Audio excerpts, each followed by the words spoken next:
I'm here with Anders of Cadaver. We're actually at their jam facility. They're kicking up some tunes today because they're playing on Saturday at Inferno, and we're here to talk about the band, to talk about Inferno. It's a very special Inferno. But before we talk about that, I want to touch on a record that you're releasing on April 25th on Listenable Records, Yes. Hymns and Misanthropy. Yes. How did the idea for that album? I know you had some tracks laying around, but how did it all come about? Well, I had the tracks basically sitting in my computer since 2007 because I was digitizing all old tapes with my old engineer in the old studio back then, and then nothing happened to it. So I was just like to preserve all the stuff we had from back in the day. And then when I resurrected the band in 2019, it was always meant to also include reissues or old stuff eventually, but as musicians always have the ear to do new stuff, you do that first, and then it was just about time to do something with all the unreleased stuff. And the beautiful thing is that a lot of bands our age are now re-recording their old recordings, but we could do something completely different, basically show a pre-recording of something old, which is maybe the other way around.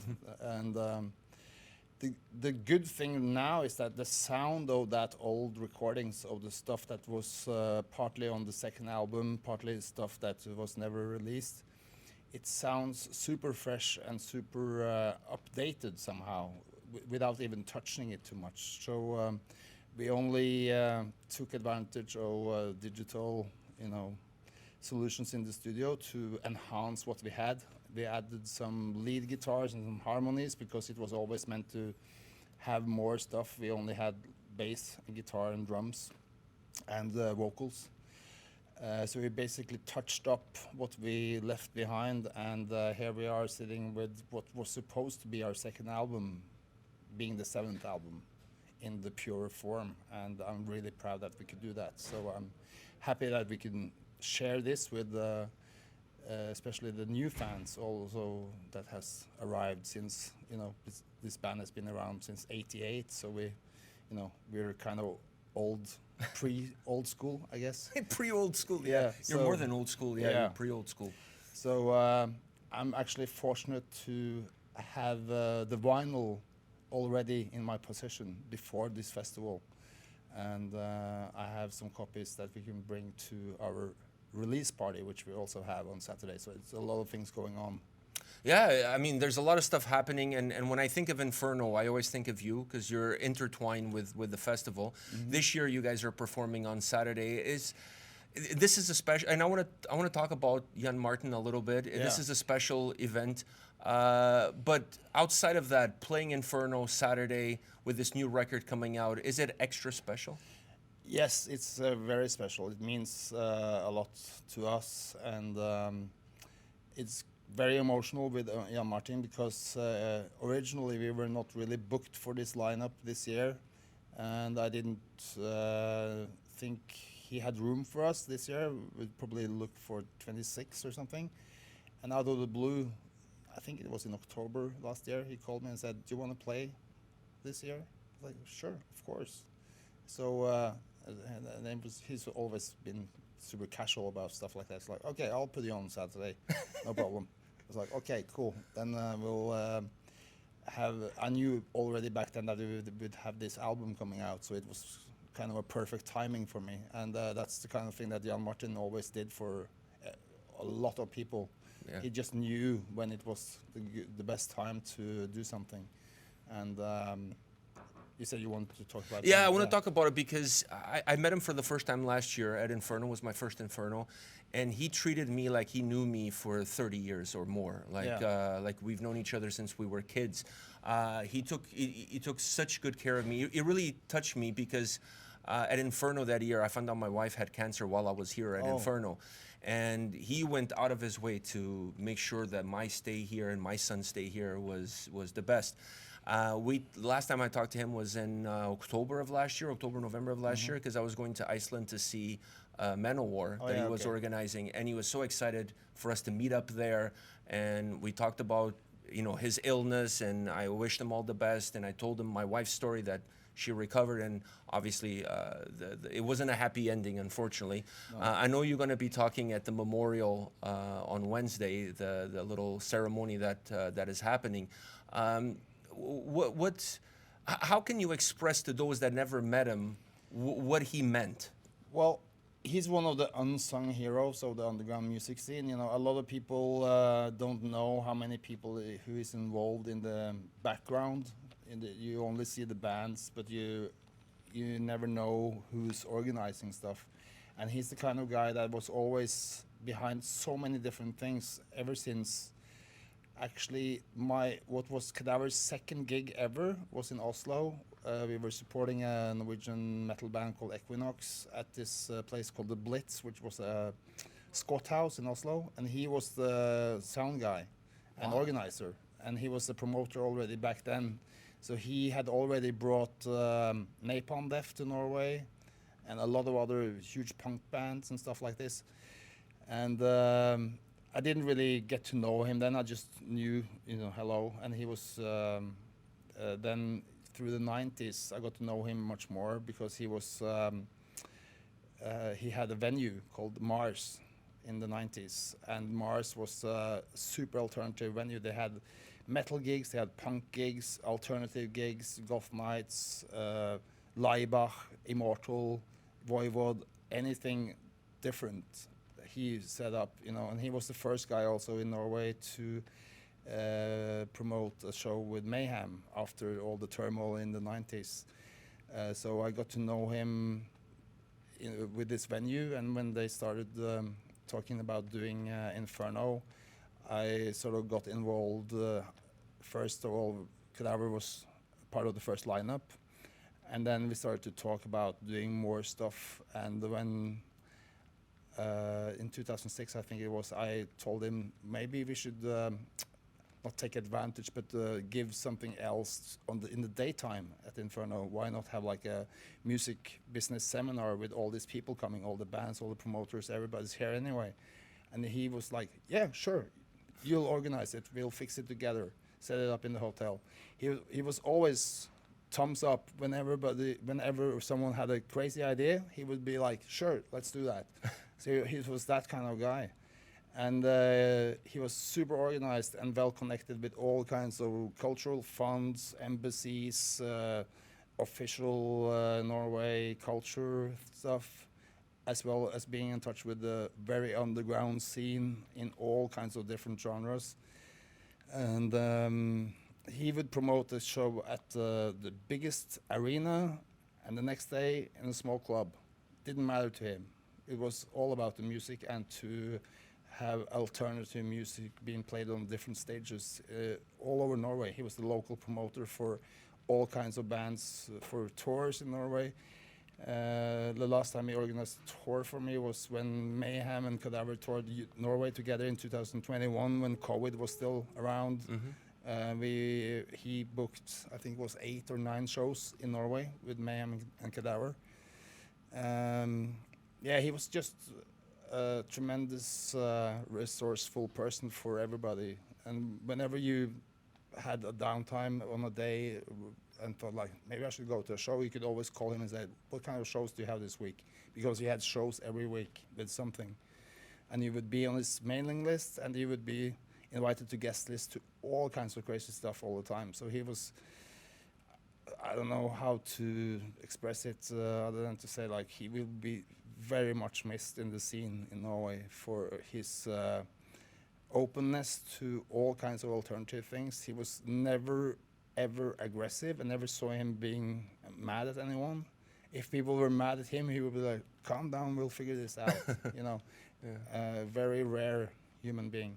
Yeah, like I said, you left me with such a positive experience, and we stayed in touch after the festival, and was looking forward to seeing him again. But so I was really taken back by the whole thing and how quickly it happened. I'm glad the festival is taking the time to honor him on Wednesday, and I'm sure he's going to be remembered throughout the festival and beyond. But as you look forward beyond 2025, is there room for Inferno to continue without such a strong person behind it? I mean, he was teaching a lot of people how to do this. What was one of his biggest assets was that he believed in people's skills to evolve. So he would give room and time for people to get to know how to do stuff. And he was especially kind and encouraging for women and girls to work in this business, which is super rare, you know. A lot of people have been taught how to do organizing by Jan Martin, so I'm pretty sure that the festival will continue in his spirit. And but you never know how things evolve, you know. This festival has now lasted for 25 years in the same venue. The venue is way too small for the potential of the festival. I agree with you on that. Yeah. But at the same time, that makes it super special. You know, you can see bands here that would normally probably charge 3-4 times the fee just because they want to be a part of this festival. And to have that in this world where everything is about money and fame and whatever bullshit's going on in the world is super rare. I think this is like a safe haven for the true feeling of the underground scene, still being very professional, but still it feels like, how should I say, the way it's supposed to feel like, to be in a smaller place, to see really great bands, good sound, good vibes, and interesting people all over the place. So I hope that this will be a continuous experience, but you never know. Things always go in cycles, but I think the Inferno is a pretty strong tradition for so many people, especially because it's always in the Easter, everybody has time off, so that also makes it super special. So what should I do with my Easter vacation if there's no Inferno? That will be a super weird day. Going to church is not an option, I don't think. No, I mean, a lot of people in Norway are going to the mountains to ski and all kinds of stuff like that, but as you know, a lot of people don't do that. They go to Inferno instead, and I'd rather continue to go to the Inferno literally until I die than not to have it, you know. I'm with you on that, and I noticed that last year so many people, even bands, guys that are not even playing, just showing up to see other bands play and just be part of the vibe, because it's such a great atmosphere. Yeah, that's the thing. You can meet essentially everybody in the Norwegian scene comes here, you know, everybody. If they play or not, doesn't really matter. They always come 1 or 2 days or the whole thing to just hang out.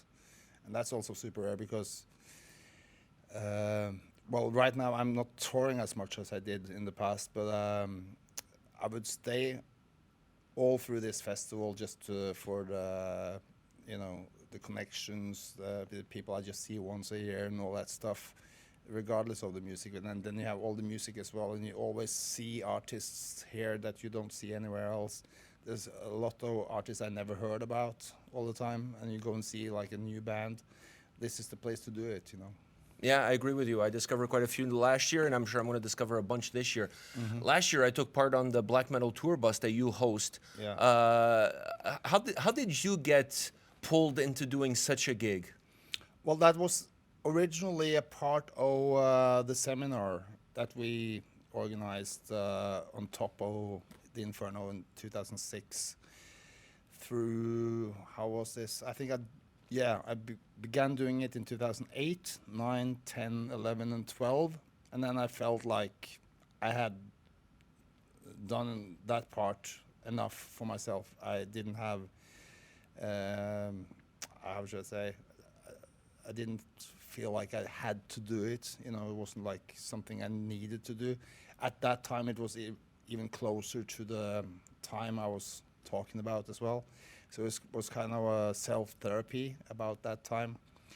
But after COVID, the 2 years that was no Inferno, 20 and 21, Jan Martin took contact with me and said, like, do you want to do that again? I was like, do you think people will be into that? Or, like, totally on the side of everything?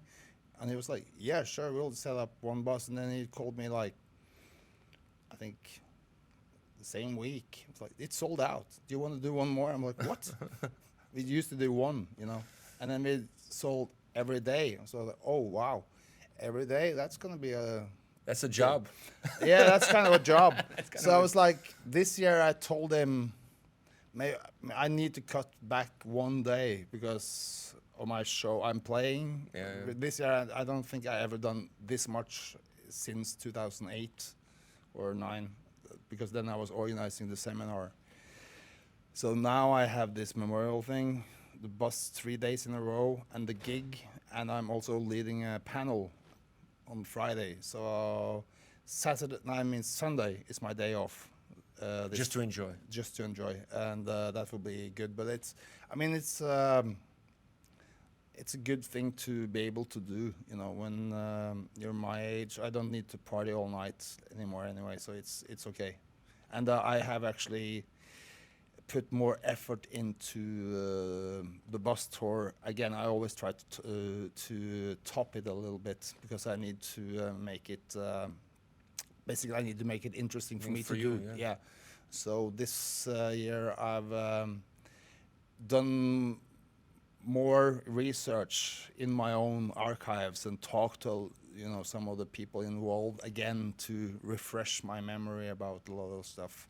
So this year's black metal bus tour is going to be not different, but with a little bit, for me, more consistent story every time. I mean, it's almost the same story every time, but there is a lot of fun facts and facts inside this story about Norwegian black metal, which is important to refresh for yourself, because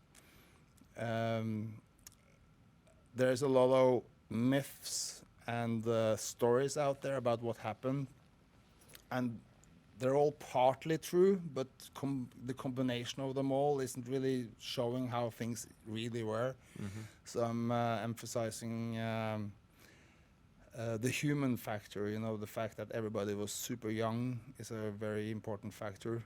Now we're all, I'm 52. I don't know how old you are. 47. Yeah. I mean, back then, all the people were talking about doing all these church fires, murders, and all that stuff. They are between 16, 17, and 22 years old. Yeah, it's a different mindset.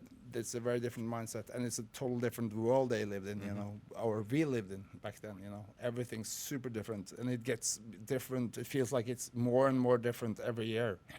So, especially talking to younger people about how it really was makes me feel super old sometimes when it comes to these things, because there's so many things about why and how things happened that could not possibly happen anymore, or again the same way, because the world has changed so much, and but it still has this how should I say, infamous legacy, and basically the infamous legacy is there for a reason, because the things that happened, but how they really happened, and especially how things evolved later according to what happened, is the big story I'm trying to fill in the gaps with.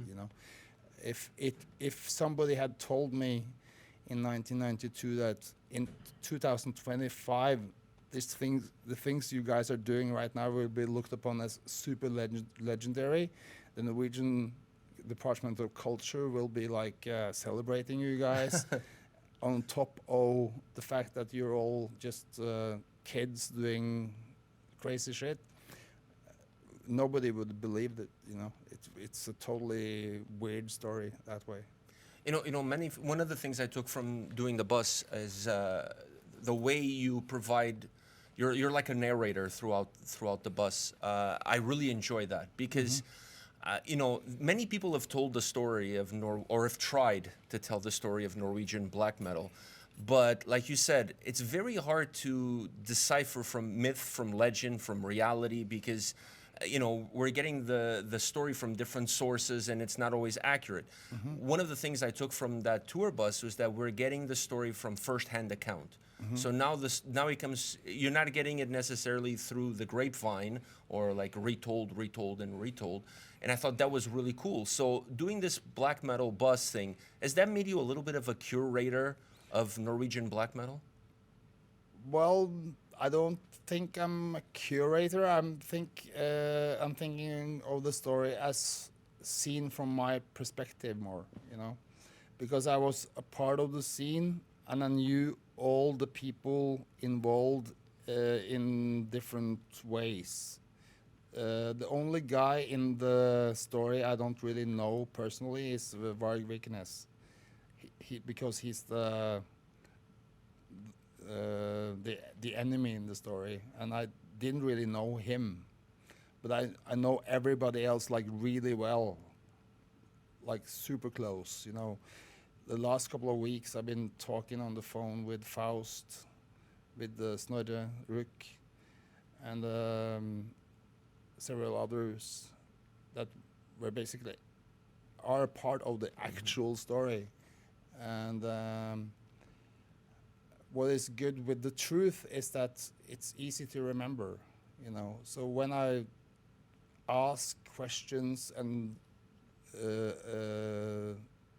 because if I'm starting to think myself, what really happened with that thing? Do I remember this right? If I ask the guy who was actually there, and when he's talking to me directly about this, it's a very personal thing, but it's also good for me to know that I remember now the same story I heard 30 years ago. You're just reaffirming it. Yeah, because then it's easier to also express to an audience, because reality never, never goes. How should I say this?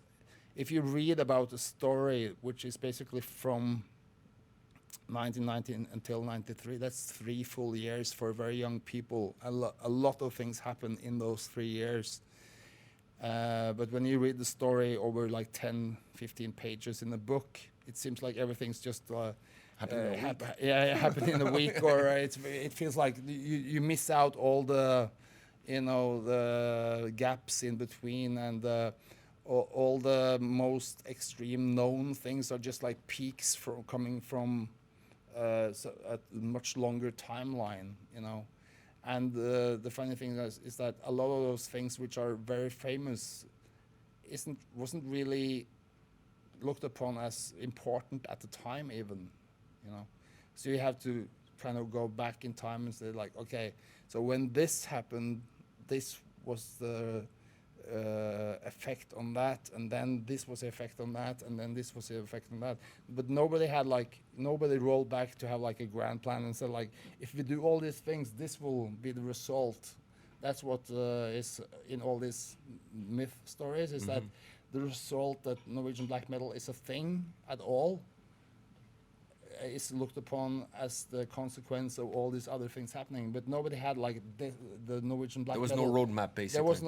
There was no goal to have something called Norwegian black metal at the end of a line, and that's the biggest advantage I have, because I know how this really worked.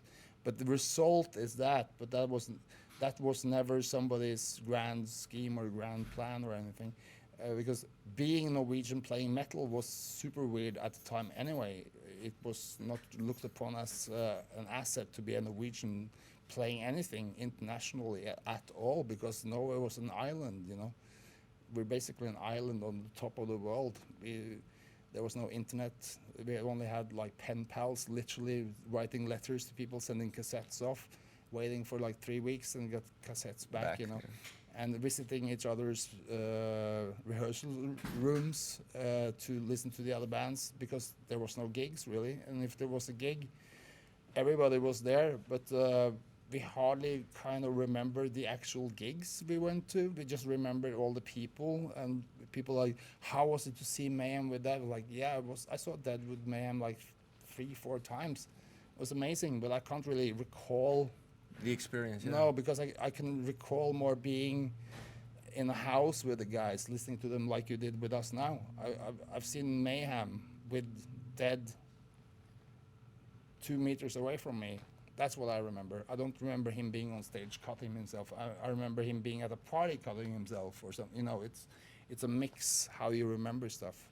With the, I mean, you mentioned it when we did the tour last year, the Lords of Chaos, and you're trying to debunk some of the myths from that movie. Would you be interested ever in doing like a full-on documentary, being the face of that documentary of Norwegian black metal, the true Norwegian black metal? Nah, I don't. I mean, I already did my part in this Norwegian NRK. I mean, Norwegian BBC did like a 6-episode series called Helvete a couple of years ago, and I'm a part of that. But I can't be the only part of it. I'm just a part of. I'm one of 20 people that know bits and pieces of the story combined. And but we all agree that that documentary is the best one. That's the most accurate one, because that's they had a lot of resources from big TV companies, so they put a lot of research in, and they found all kinds of different people to talk to, and they set it up in a really professional way, without any without the scandals or the big this and that agenda. It was just a very professional, high-end TV production to show a story. And as I already did that, I think I've done that. But I've written a manuscript a long time ago. That was a part of a book I did in 2011 in Norwegian. And I found a lot of things I wrote down about stuff that I also didn't remember. I'm very happy that I wrote that down in the book 15 years ago. That could be translated into English possibly, but I was thinking more to do. I'm doing the bus tour with this manuscript now as the background of my story. So if I was to do something more with that, it would be probably to make like a theatrical play of it or something, just like a monologue, or with some people, something different, not like a movie, but like something like a performance, like I do with the bus, but with more music maybe, or something. I don't know. I don't really have that on my radar. But since you asked, it's something. It's in the back of your mind. Yeah, somewhere. But I don't need to spend more time going back in time than I do, because I live day by day looking forward more. And it's more exciting to try to make new stuff happening than to always look back. And relive the past, right? Yeah, because reliving the past is never the same, anyway. But we all have to cherish whatever we did, which was great in the past, but we should always, as human beings, try to move forward as well. And speaking of moving forward, first of all, let me say thank you for letting me check out your jam session today. That was really cool. It doesn't get more Norwegian than that, let me tell you. So that was super cool. I had a blast. And I want to finish this conversation off, obviously, with your performance. I know you said earlier you're not touring as much, but you still have the bug in you. Are you looking now more at specific opportunities like this one with Inferno to have Cadaavver on stage? Are you looking at playing a few more shows, just concentrating on maybe more records? What is your kind of game plan? Well, right now we have booked, is it 10 more shows in Norway and Sweden for this release of the new album. And that goes through the year. I mean, basically begin now, but we're doing most of them in the autumn. But the plan is now to do this Inferno thing, and then to see if we can start to look at festivals or for next year. And I'm open to do not long tours, but like weekend warrior stuff, or a week here and week there. Maybe it would be amazing, for instance, to go to Canada for a week or two or something like that. You can always crash at my place. Yeah, exactly. But I mean, I need a reason to go on tour. I've been touring a lot with other bands, but I want to tour with Cadaavver as well. But it's hard to tour just financially right now. The whole world has changed so much. So just going on tour, I mean, I would love to do that, but it's somebody has to pay for it too. There's I mean, we have a kind of basic setup with a trio, so it should be possible. But I mean, I'm not interested in going months after months on the road. But I'm really interested to do more like boutique touring, like special things. We've never been anywhere. I mean, outside the UK, Scandinavia, and a few tours in Europe. We have only been in Mexico once. We've never been in Canada. We've never been to South America. We've never been to Asia. You know, there's stuff to do. If it's possible, I'll do it. But we need to be in demand. So, who knows? Well, there's a new record coming out April 25th. Hymns in Misanthropy comes out. The link will be in the description of this video, by the way, if you guys want to pick it up. Anders, thank you very much for your time today. It's an absolute pleasure. You're an incredible person to speak with. I could be here for hours and hours. Like, I honestly think you should have a panel maybe next year at Inferno and talk a little bit about yourself and everything that you have done. I think people would like to hear it. Yeah, I'm actually doing one panel this year as a moderator. So let's start with that. But I mean, I'm doing the bus tour. The bus tour is a 4-hour ride, so it's a pretty extensive story. So Set up for the bus tour. yeah, I think it's very close to be sold out right now. But are you posting this before the? No, I'm posting this after. So for next year's tour bus. Yeah, exactly. Next year's tour bus. Be quick because I only have 45 tickets a day because we go to hell, basically, the basement of Helvete. If you put more than 45 people in there, it's probably already too much. Yeah, I think that's already too much in there. So as long as we have the bus going to hell, it has to be crammed. So it's a limited edition ticket service, but people sign up for it. So if you want to do that, I'll definitely do it next year, and we'll see. I'm always taking year by year, day by day. You know, as I'm also a cancer survivor, I have a different perspective in life, and I don't take anything for granted ever. I'm with you on that. I think, I mean, I don't know. There's a person out there that's never been touched by cancer one way or another. Either they know somebody who had it, or family member, or they've had it. So it does change your perspective on life. It makes you appreciate every single second of every single day to the max. Yes. And I highly recommend for anybody coming to Inferno next year, do the tour bus. It's going to be the best 4 hours of your life. Trust me, we had a blast. It was so cool. We were sitting in the back of the bus like kids in high school. You have music playing throughout the whole tour bus. It's just an amazing, amazing experience. You're not going to get a better one, and you have an amazing host. So definitely, I highly recommend you guys to do it. And once again, thank you very much for your time. Looking forward to the performance on Saturday. I look forward to that too, and thank you so much for coming out to the rehearsal, and see you around. And for you guys who haven't been to the Inferno, next year I'll definitely do the bus again, but you will never know when things stop in life. So be ready for anything, but cherish life as long as you have it. Thank you. All right.